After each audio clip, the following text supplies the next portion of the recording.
Mariage de princesse. Il était une fois, il y a très longtemps, la terre était encore plate à l'époque, une princesse que l'on surnommait Coco et dont on vantait la grande beauté dans tout le royaume et au-delà.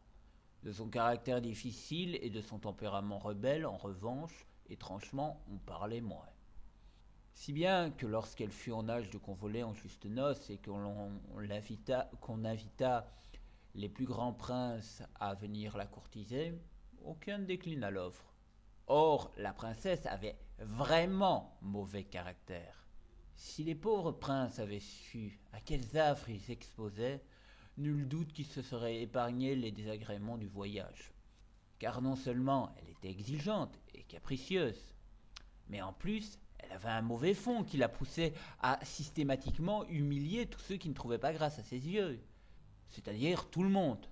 C'est ainsi que ridiculiser les jeunes princes de tout le continent devint la principale occupation de la princesse. Elle n'avait pas le moindre scrupule à énoncer crûment et sans le moindre tact des critiques sur le physique, l'intellect ou la personnalité de ses courtisans. Ainsi, on pouvait entendre: moi, me marier avec vous, vous n'y pensez pas. Avec votre nez, je risquerais de perdre un œil dès le premier baiser. Revenez quand vous aurez perdu une trentaine de kilos. Majesté, je dois refuser, mais revenez donc quand le mauvais sort qui vous accable sera levé. Comment ça, quel mauvais sort? Celui qui vous a transformé en troll, bien sûr. Que dites-vous? Vous n'êtes victime d'aucun mauvais sort. Ah, je suis vraiment désolé. Ces réflexions ayant été choisies parmi les moins méchantes, afin de ne pas heurter la sensibilité du lecteur, vous n'aurez aucune peine à comprendre que nombreux furent ceux qui quittèrent le royaume fort fâchés. Ainsi, le temps passait. Aux jours succédèrent les semaines, puis les mois, jusqu'à ce que 2 années furent presque entièrement révolues, sans que la princesse ne prenne mari. Et tous s'en affligeaient, enfin tout le monde sauf Coco, qui s'amusait beaucoup à y conduire tout ce que la noblesse pouvait compter de bon parti, et qui vivait sans doute la période la plus heureuse de toute sa vie.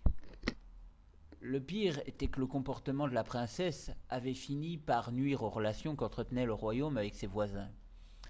Assurément, il fallait mettre un terme aux frasques de l'effronté Coco. Le roi se décida donc à poser un ultimatum à sa fille.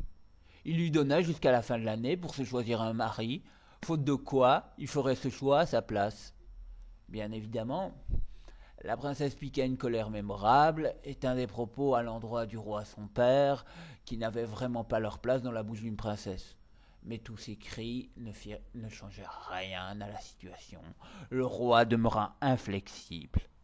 Le problème Coco étant réglé, un autre souci ne tarda pas à lui succéder. Après presque 2 années de mauvais traitements, la princesse avait dégoûté la quasi-totalité de la noblesse et avait acquis une réputation qui faisait peur. Alors bien sûr, on fit savoir que la situation avait changé, que quoi qu'il arrive, la princesse prendrait mari au plus tard le dernier jour de l'année. Certains se laissèrent convaincre, car le royaume était prospère et l'occasion unique. Mais bien plus nombreux furent ceux qui déclinèrent purement et simplement l'offre, estimant qu'aucun pouvoir, qu'aucune richesse ne méritait que l'on gâche sa vie en la partageant avec pareille mégère. Alors, le roi eut une idée pour remédier à la carence des prétendants, et donner par la même occasion une leçon à sa fille. Celui-ci fit alors une chose totalement inattendue, quelque chose qui ne s'était jamais vu dans aucun royaume. Il invita des gens du peuple à venir eux aussi tenter leur chance. Pour la princesse, c'était non seulement une insulte à sa dignité, mais également un fantastique moyen de pression, car si elle ne faisait pas un choix très vite, son père le ferait pour elle. Durant un terrible instant, Coco se vit femme d'un fermier obèse et puant, contrainte de se lever avant l'aube. Pour elle, qui ne s'était jamais levée avant midi, ce serait l'enfer, pour nourrir les porcs et traire les vaches. Il fallait dire qu'elle avait pas mal irrité son père ces 2 dernières années. Se pouvait-il qu'il aille vraiment jusque-là? Elle ne pouvait décemment pas prendre le risque. Une telle chose n'adviendrait jamais. Et pour cela,